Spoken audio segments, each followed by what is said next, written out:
भक्तजनों, माताओं, बहनों, आप सभी का हमारे यूट्यूब चैनल दैनिक ज्योतिष में बहुत बहुत स्वागत है। मैं हूं आपके साथ आचार्य संजय शास्त्री।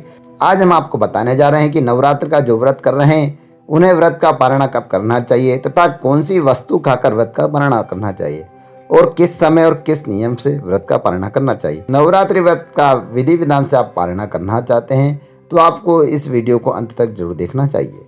तो सबसे पहले आपको और आपके पूरे परिवार को शारदीय नवरात्रि की बहुत बहुत शुभकामनाएं और बधाइयाँ। माँ जगदम्बा से हम प्रार्थना करते हैं कि आप सभी सुखी रहें, स्वस्थ रहें, मस्त रहें, व्यस्त रहें, निरंतर उन्नति तथा प्रगति करते रहें। शारदीय नवरात्रि जो कि वर्तमान में चल रही है और शारदीय नवरात्रि की जो अष्टमी तिथि होती है, नवमी तिथि होती है, वो सबसे महत्वपूर्ण तिथि मानी जाती है। तो इस बार देवी जी की जो नवरात्रि है वह 8 दिन की नवरात्रि है। नवरात्र का आरंभ 7 अक्टूबर 2021 गुरुवार के दिन से हो चुका है और एक तिथि कम होने के कारण इस बार नवरात्रि 8 दिन की है। इसी कारण से जो अष्टमी तिथि है वो 13 अक्टूबर 2021 बुधवार के दिन है। यदि आपके घर परिवार में महाअष्टमी का पूजन अर्चन किया जाता है, संपन्न किया जाता है, तो आपको 13 अक्टूबर 2021 बुधवार के दिन ही अष्टमी का पूजन अर्चन करना चाहिए। यदि आपके घर में नवमी का पूजन अर्चन किया जाता है, जिसे दुर्गा नवमी, महानवमी भी कहा जाता है, महानवमी जो कि 14 अक्टूबर 2021 गुरुवार के दिन है, वही विजयादशमी 15 अक्टूबर 2021 शुक्रवार के दिन है। तो आप यदि व्रत का पारण सही समय पर सही विधि से करना चाहते हैं, यदि आपके घर परिवार में अष्टमी का कुलदेवी का पूजन किया जाता है, जो कि जिन घरों में कुलदेवी का पूजन की परंपरा है वहाँ पर कुलदेवी के लिए विशेष भोग, विशेष नैवेद्य तैयार किया जाता है और सभी परिवार के लोग इस पूजा में सम्मिलित होते हैं। बाहरी व्यक्ति को पूजा में प्रवेश नहीं दिया जाता है। वहीं पूरी शुद्धता पवित्रता के साथ कुलदेवी का भोग तैयार किया जाता है और पूरा परिवार एक साथ पूजन अर्चन करता है तथा जो देवी को भोग लगाया जाता है वही प्रसाद पूरा परिवार उस दिन ग्रहण करता है।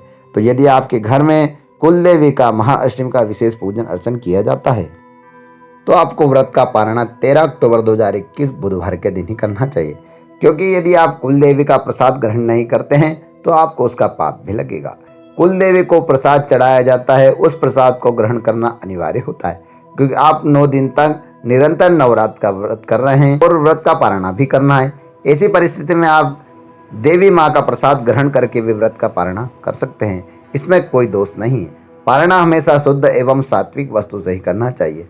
माता रानी को जो भोग लगाया जाता है, कुलदेवी के लिए जो भोग तैयार किया जाता है, उसमें लहसुन, प्याज, मांस, मदिरा इत्यादि का प्रयोग बिल्कुल भी नहीं किया जाता है। इसलिए पारणा के लिए आप माता रानी को लगाए जाने वाले भोग प्रसाद का उपयोग कर सकते हैं। और यदि आपके घर में नवमी के दिन इस प्रकार से कुलदेवी का पूजन अर्चन किया जाता है तो आपको नवमी का प्रसाद ग्रहण करके व्रत का पारण कर लेना चाहिए।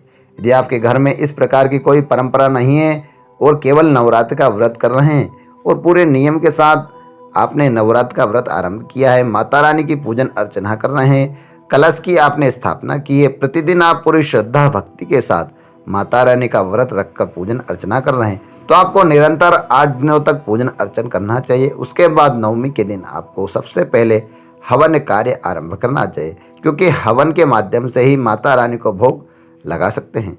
जब हम हवन की आहुति प्रदान करते हैं तो उस आहुति को माता रानी ग्रहण करती है और माता रानी प्रसन्न होती हैं। यदि आप कोई मंत्र का उपयोग नहीं कर पाते हैं तो केवल ओम दुम दुर्गाए नमः इस मंत्र से भी आहुति प्रदान करके अग्नि में जो तिल, शक्कर, चावल मिलाकर घी से आहुति प्रदान करें या फिर हवन सामग्री से आहुति प्रदान करें या किसी विद्वान ब्राह्मण को बुलाकर आपको हवन का कार्य संपन्न कराना चाहिए।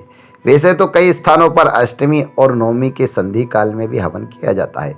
जहाँ जिस प्रकार की परंपरा है उसी प्रकार से हवन पूजन अर्चन करना चाहिए और नवमी के दिन भी आप हवन कर सकते हैं। हवन करने के पश्चात आपको माता रानी के लिए भोग तैयार किया जाता है। माता रानी को शुद्ध सात्विक भोग लगाया जाता है। माता रानी को चने की सब्जी, आलू की सब्जी, भजिए, पूड़ी, खीर आदि इत्यादि बहुत ही पसंद हैं। लेकिन ध्यान रखिएगा, जो भी भोजन आप तैयार कर रहे हैं उसे बिना स्नान किए आपको भोजन नहीं बनाना चाहिए। पहले आप स्नान करें, उसके बाद शुद्ध और पवित्रता अवस्था में ही आपको भोजन तैयार करना चाहिए। और जब आप भोजन तैयार करते हैं तो अधिकांश माताएं बहनें चप्पल पहनकर ही किचन रसोई घर में चली जाती हैं और चप्पल पहनकर ही भोजन तैयार करती है। ये बिल्कुल ही गलत तरीका है। आपके लिए भी भोजन बनाते हैं तो चप्पल उतार कर ही भोजन आपको बनाना चाहिए। यदि किसी प्रकार की आपको समस्या है तो आप ऊनी मोजे या सूती मोजे धारण करके भी भोजन बना सकते हैं। लेकिन ध्यान रखिएगा, माता रानी के लिए जो भी आप भोजन भोग तैयार करें उसमें किसी प्रकार का चप्पल, मोजे आदि आपको इत्यादि नहीं पहनना है। शुद्धता और पवित्रता को धारण करते ही भोजन आपको बनाना चाहिए और भोजन को कभी भी चखना नहीं चाहिए, क्योंकि माता रानी यह भोजन स्वीकार नहीं करती। अगर आप भोजन चख लेते हैं तो वह भोग झूठा हो जाता है। इसी कारण से आपको किसी प्रकार से भोजन को चखना नहीं चाहिए, क्योंकि वह भोजन अशुद्ध माना जाता है। अगर इस भोजन को आप माता रानी को लोग भोग लगाते हैं तो वह भोजन दूषित माना जाता है, जिससे आपको पाप लगता है। और उसके पश्चात आपको कन्याओं को भोजन कराना चाहिए। कन्याओं को भोजन कराते समय ध्यान रखें कि कन्या 2 वर्ष से अधिक 10 वर्ष से कम की कन्या होना चाहिए। वैसे तो कन्या विवाह जब तक नहीं होता तब तक कन्या ही रूप में कहलाती है, पर जो 9 वर्ष तक की कन्याएं होती है वह बहुत ही सर्वोत्तम कन्याएं मानी जाती है।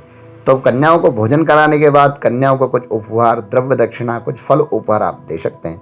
वस्त्र का दान भी कर सकते हैं। इसके पश्चात आपको व्रत का पारणा कर लेना चाहिए। व्रत का पारणा करने के लिए आपको सर्वोत्तम समय 9वीं तिथि को समापन हो जाता है। 14 अक्टूबर 2021 गुरुवार के शाम को 6:09 पर 9वीं तिथि का समापन हो जाएगा। उसके बाद 10वीं तिथि आरंभ हो जाएगी। तो 9वीं तिथि समाप्त हो जाने के बाद ही आपको व्रत का पारणा कर लेना चाहिए। तो भक्तजनों, माताओं, बहनों, अगर आपको हमारा ज्ञानवर्धक वीडियो पसंद आए तो वीडियो को लाइक करें, चैनल को सब्सक्राइब करें। जय माता दी मित्रों।